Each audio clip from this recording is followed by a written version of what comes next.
কি কারণে এসেছেন? সাকিব আল হাসানকে রাজনীতি যুক্ত থাকার জন্য ভয়ভীতি দেখানো হয়েছিল। আমরা এই দেশে জন্মগ্রহণ করেছি, এই দেশ আমাদের 14 গোষ্ঠীর দেশ। আমরা এখানে উড়ে আসি নাই। আন্দোলন বর্তমানে সবচেয়ে ট্রেন্ডিং একটা শব্দ, বাংলা শব্দ বাংলাদেশের জন্য। আর এটাকে পুঁজি করে অনেক মিডিয়া এটাকে ইউজ করে তাদের নিউজ বানাচ্ছে। আবার কেউ কেউ লোক পাঠাচ্ছে বিভিন্ন জায়গায় জায়গায় আন্দোলন করার জন্য, ভুয়া আন্দোলন যেটার নাম না। আমি কিন্তু ছাত্র অভ্যুত্থান যেটা হলো, ছাত্র আন্দোলন যেটা, সেটার কথা মোটেও বলছি না। সেটা হচ্ছে বাংলাদেশের একটা শ্রেষ্ঠ আন্দোলন, যে আন্দোলনের কারণে আমরা আসলে আমাদের বাক স্বাধীনতা ফিরে পেলাম এবং আমরা আসলে হাঁপ ছেড়ে বাঁচলাম। আমি কোন আন্দোলনের কথা বলছি? যে বাংলাদেশে একটা ইতিবাচক ঘটনা ঘটলে পক্ষান্তরে আরও 10টা নেতিবাচক ঘটনা, আরও 100টা নেতিবাচক ঘটনা ঘটতে থাকে। ছাত্র আন্দোলনটাকে আমি একটা ইতিবাচক ঘটনার ভিতরে ফেললাম, ধরে নিলাম যে ওইটা একটা ইতিবাচক ঘটনা। আরও যে 10টা 100টা নেতিবাচক ঘটনা আসলে এই যে এখন শুরু হয়েছে, এগুলোর কথা এখন আমি বলতে চাই। বিসিবির সামনে একটা আন্দোলন দেখলাম, রিয়াসাত আজিম ভাইয়ের ভিডিওতে দেখলাম, আরও বেশ কয়েকটা ভিডিওতে দেখলাম। যে সমস্ত আন্দোলনকারীরা কেন আন্দোলন করতে আসছে সেটাই জানে না, তারা আবার দাবি নিয়ে আসছে। কি দাবি নিয়ে আসছে আমি বলবো না, তাদের মুখ থেকেই শোনেন। কি কারণে এসেছেন?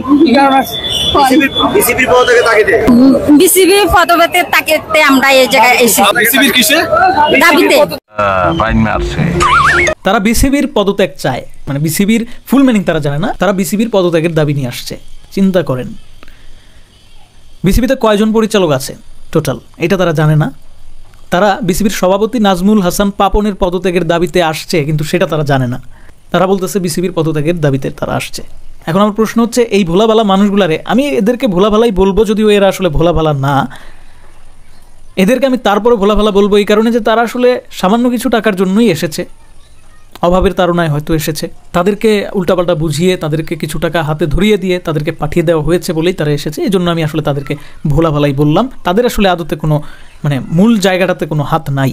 কিন্তু এই যে উল্টাপাল্টা ঘটনা ঘটাইতেছে বাংলাদেশের ট্রেন্ড ইউজ করে, বাংলাদেশে এই যে বললাম যে আন্দোলন শব্দটা এখন একটা ট্রেন্ড, এই ট্রেন্ডটাকে ইউজ করছে কারা, কারা এই সমস্ত ঘটনা ঘটাচ্ছে আসলে, এটা কিন্তু আসলে প্রশাসনের খুঁজে বের করা উচিত। দেশের ভাবমূর্তি তো এমনিতেও শেষ, তার উপরে আবার এই ধরনের আবলামি পাগলামি, এই সমস্ত ভুয়া আন্দোলন, এগুলোর মাধ্যমে দেশটাকে আরও ডুবানোর, আসলে মানে দেশের ভাবমূর্তি অন্যদের কাছে আরও বেশি নষ্ট করে ফেলার কোনো অধিকার কিন্তু কারো নাই। আবার আরেক জায়গায় দেখলাম সাকিব আল হাসানের অনেক মানে ডাইহার্ড ফ্যান হিসেবে তারা নিজেদেরকে পরিচয় দিচ্ছে। তারা বলতেছে যে সাকিব আল হাসান নাকি ষড়যন্ত্রের শিকার। সাকিব আল হাসানকে রাজনীতি যুক্ত থাকার জন্য ভয়ভীতি দেখানো হয়েছিল। তরে কইছে তুই বেশি জানোস।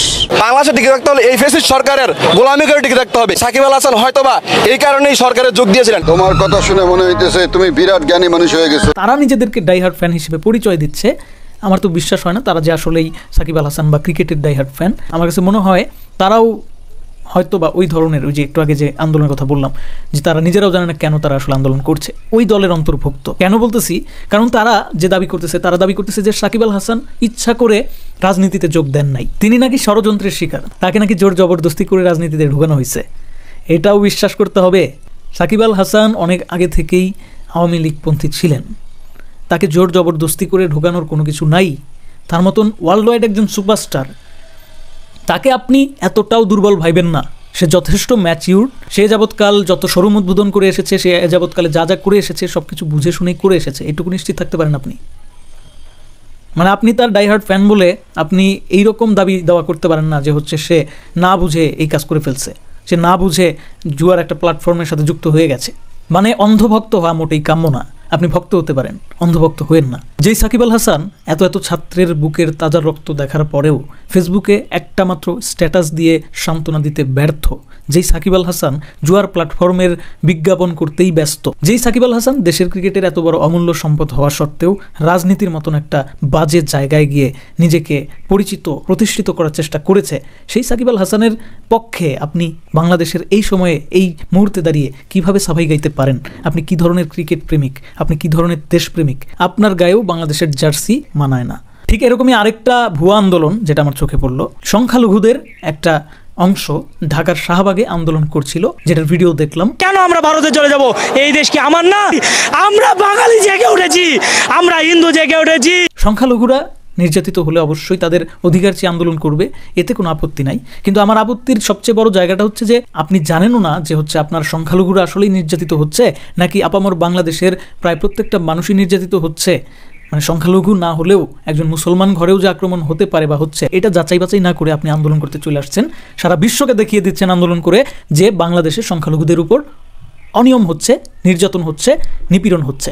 সংখ্যালঘুদের উপর নির্বিচার হামলার খবর প্রচার করছে ভারতীয় গণমাধ্যম, তবে যাচাই করা হচ্ছে না সত্য মিথ্যা। আপনি নিজেও জানেন না, আপনি নিজেকেই নিজে আলাদা করছেন। বাংলাদেশের এই অবস্থায় যাদের উপরে আক্রমণ হচ্ছে বেশিরভাগকেই দেখা যাচ্ছে যে তারা হয়তো আওয়ামী লীগপন্থী, তারা হিন্দু হোক, তারা খ্রিস্টান হোক, তারা বৌদ্ধ হোক বা তারা মুসলিম হোক, তারা সবাই কিন্তু হামলার শিকার হচ্ছে কম বেশি। তো সেই বিষয়টাকে আগে মাথায় নিতে হবে এবং সংখ্যালঘুদের কত জনের উপর হামলা হয়েছে তার একটা নির্দিষ্ট লিস্ট আপনাদের করতে হবে। আন্দোলনে আসার আগে ছাত্ররা ছাত্র অভ্যুত্থানে ছাত্র আন্দোলনের সময় যেরকম ভাবে আসলে প্রত্যেকটা দাবির সপক্ষে যুক্তি স্থাপন করতে সমর্থ হয়েছে, আপনাদেরকেও কিন্তু সেটা করতে হবে। সেটা পারছেন না, কারণ শুধুমাত্র সংখ্যালঘুদের উপর নির্যাতনটা হচ্ছে না, হামলা নির্যাতন এখন চলতেছে ওই দলের উপরে যে দল এতদিন হামলা নির্যাতন করেছে। তবে আমি এটাও বলছি না যে এই হামলা, তারপর একটা মানুষের ঘরে গিয়ে আগুন ধরিয়ে দেওয়া, এই বিষয়গুলো কোনোভাবে যুক্তিযুক্ত, কোনোভাবে এগুলো ভালো কোনো কাজ। জ্বালাও পোড়াও কোনোভাবেই সুষ্ঠু আন্দোলন বা কোনো একটা সমাধান হতে পারে না। এটা অবশ্যই একটা অপরাধ কর্ম, এটা থেকে প্রত্যেকটা মানুষকে বিরত থাকতেই হবে। এবং অবশ্যই স্বাধীন একটা রাষ্ট্র হিসেবে প্রত্যেকটা মানুষের দলমত নির্বিশেষে সবার নিজের মতামত প্রকাশের যে বাক স্বাধীনতা, সেটা থাকতে হবে। আর সেটা থাকলে জ্বালাও পোড়াওয়ের কোনো দরকার নাই।